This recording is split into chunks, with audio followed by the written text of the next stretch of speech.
لله رب العالمين أعوذ بالله من الشيطان الرجيم بسم الله الرحمن الرحيم لكم دينكم ولي دين।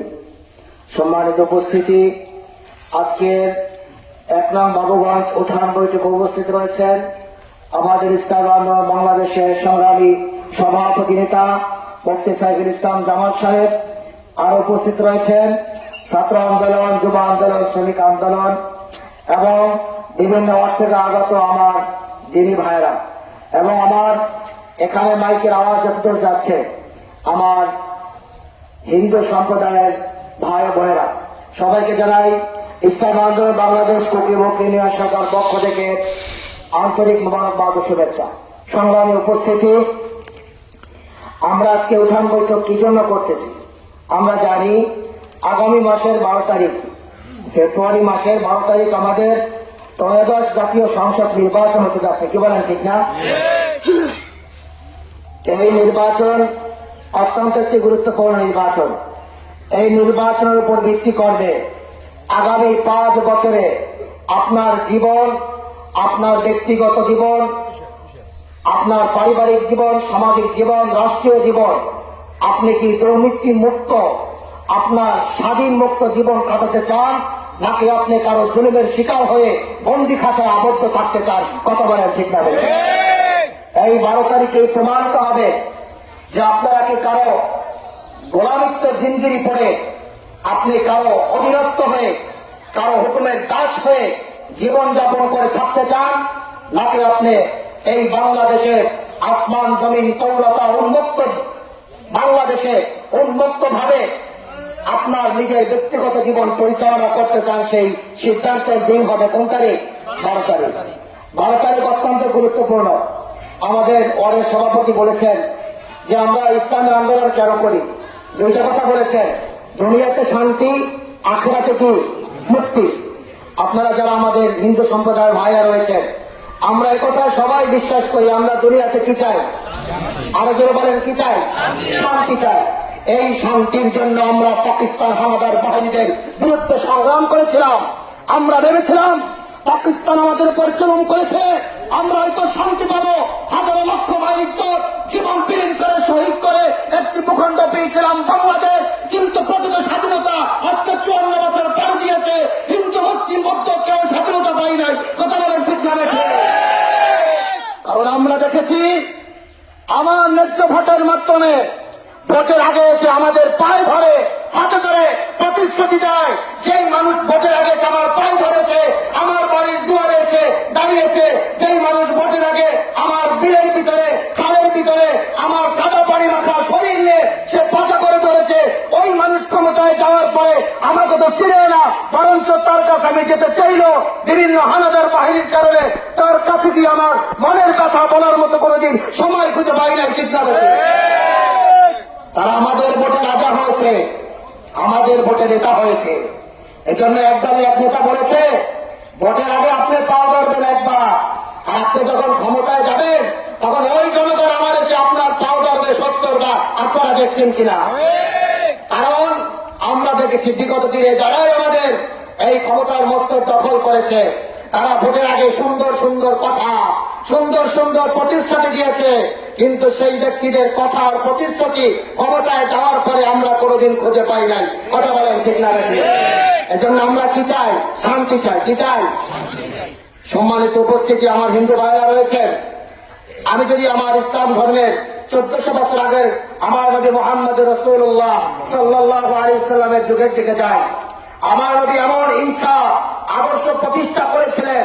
নবীর পরে আমার সাহাবা আজমাইনরা যে যেই দেশের রাজা প্রধান ছিলেন তাদের ইতিহাস আপনারা কম বেশি সবাই জানেন। তাদের ইতিহাস খুঁজলে পাওয়া যায় যে বাঘ আর হরিণ, যেটা একটার একটা শত্রু, ওই বাঘ আর হরিণ পানি খাওয়া সবার সমান অধিকার।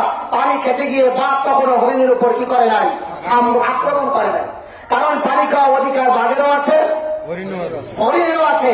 এখানে কার উপর কেউ জুলুম করতে পারবে না। এটা কি জন্য হয়েছিল? এটা ওই যুগে হয়েছিল যেই যুগে ইসলাম প্রতিষ্ঠা হয়েছিল। এই যুগে কোন মানুষ সন্ত্রাসের কবলে পড়ে নিজের জীবন হারাতে হয় না। ওই যে কোন মানুষ সন্ত্রাসীদের বুলেটের গুলিতে তার মায়ের বুক খালি করতে হয় নাই। কারণ এটা এজন্য হয়েছিল, সেখানে মানুষের হক, মানুষের প্রাপ্য অধিকার, ইনসাফ যখন মানুষের মধ্যে প্রতিষ্ঠিত হয়েছিল, তখন ওই প্রভাব মাখলুকাতের মধ্যে, প্রাণীর মধ্যে পড়েছিল।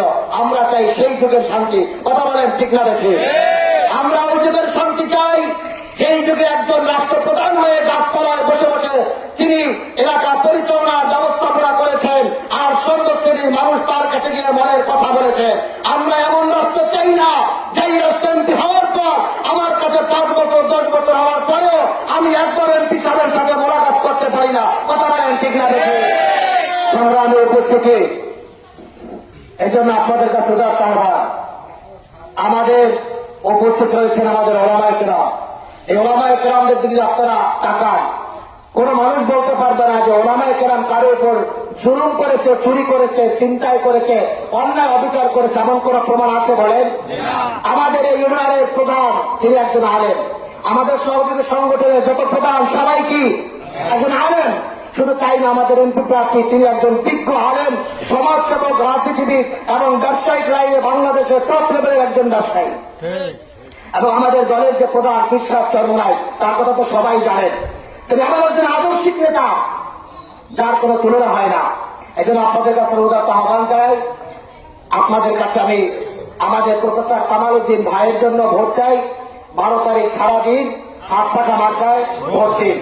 আমাদের এতটুকু আশাবাদী, আমাদের প্রফেসর কামাল ভাই যদি ক্ষমতায় যায়, আপনারা যারা আছেন আমাদের হিন্দু ভাই বোনেরা, আপনারা নিশ্চিন্ত আপনাদের দেশে বসবাস করবেন। কোন মানুষের কুকরির বুকের কারো টাকা হবে না, আপনাদের উপর অন্যায়ভাবে করে জুলুম নির্যাতন করবে।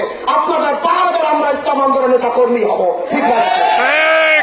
শুধু তাই নয়, আমরা জানি আমাদের সরকার হা ভোট না ভোটের ব্যবস্থা করেছেন। আমরা দেখেছি বিগত দিনে এমন হয়েছে যে আমাদের দেশে সরকারি আইন নিয়ম হলো 5 বছর ক্ষমতায় থাকবে। কয় বছর? তারপরে তত্ত্বাবধায়ক সরকার হবে। কিন্তু আমরা দেখেছি যে 5 বছরে 10 বছর 15 বছর অতিক্রম হয়েছে, কিন্তু যেই সরকারই ছিল সেই সরকার এই দেশ থেকে আবার কি করেছে? পরিচালনা করেছে। এরপরে আবার যারা দেশে আসবে, এরা যে আবার 5 বছর পর চলে যাবে, অটোমেটিক তত্ত্বাবধায়ক সরকার আসবে, আর কোনো গ্যারান্টি আছে বলেন? না। আমরা দেখেছি যতবারই আমাদের দেশের সরকারকে পরিবর্তন করতে হয়েছে, মানুষের যুদ্ধ সংগ্রাম জীবন বাজি রেখে জীবনকে রাজপথে বিলিয়ে দিয়ে তারপর আমাদের দেশের সরকারের এই ক্ষমতাকে পুরো পালাবদল করা লাগছে। কথা বলার ঠিক না? এই নীতিকে আমরা চাই না। আমরা চাই আমাদের অধিকার। কি বলেন ঠিক না? আমাদের আইন ব্যবস্থা রয়েছে, প্রশাসনিক ব্যবস্থা রয়েছে, বিচার বিভাগ রয়েছে। সরকার আইনে আমরা দেখি যেখানেই যান সেখানেই চাচার আর মামুর ফোন লাগে, এছাড়া সমাজের কিছুই হয় না, ঠিক না? দেখি শুধু তাই না, এলাকাতেও যারা বিচার সালিসি করার সময় দেখা যায় ডান থেকেও খায়, বাম থেকেও খায়। ডানের পক্ষকে আমি তোমার সাথে, ভাইয়ের পক্ষকে আমি কি তোমার সাথে।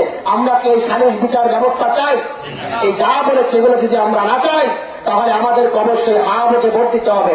হা ভোটে ভোট দিলে এই সমস্ত নিয়ম নীতি পরিবর্তন হয়ে সুন্দর একটি বাংলাদেশ গড়বে, এই আশা ব্যক্ত করে আমি আমার সংক্ষিপ্ত বক্তব্য শেষ করছি। আসসালামু আলাইকুম ওয়া রাহমাতুল্লাহ।